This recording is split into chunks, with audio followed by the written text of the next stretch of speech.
Hello, the Amazing Digital Circus fans. I got a bit of bad news to start with. In this video, I'm going to talk about why Episode 5 of the Amazing Digital Circus still hasn't come out, and I'll also share some of my own theories about what could happen in the next episode. So guys, based on the release pattern, we've seen that each episode usually drops every 2 to 3 months. But right now, it feels like the wait for Episode 5 is dragging on longer than expected. And honestly, I think I know why.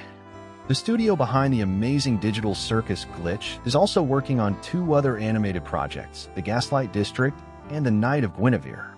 Even though they might have different teams working on each show, I still think handling 3 big animations at once could definitely slow things down.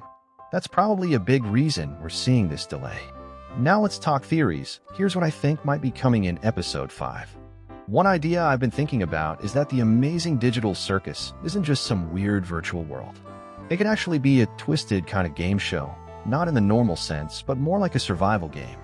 The goal isn't to win, it's just to endure as long as possible. And when a character loses their mind or breaks down, they're replaced with an abstraction, a shell of who they used to be. It would explain the theme song changes and why characters disappear after breaking.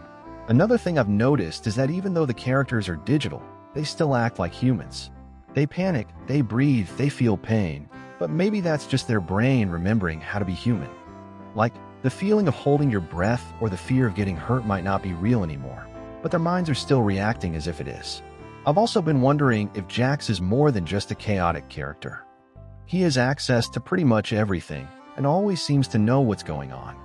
What if he's actually running the whole show behind the scenes? That would explain a lot. And here's a wild thought. What if CNA, the company in the show, is actually global? Maybe there are other people trapped in digital worlds just like the main cast.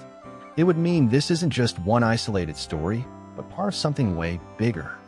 So yeah, while we wait for Episode 5, I've been thinking about all these possibilities.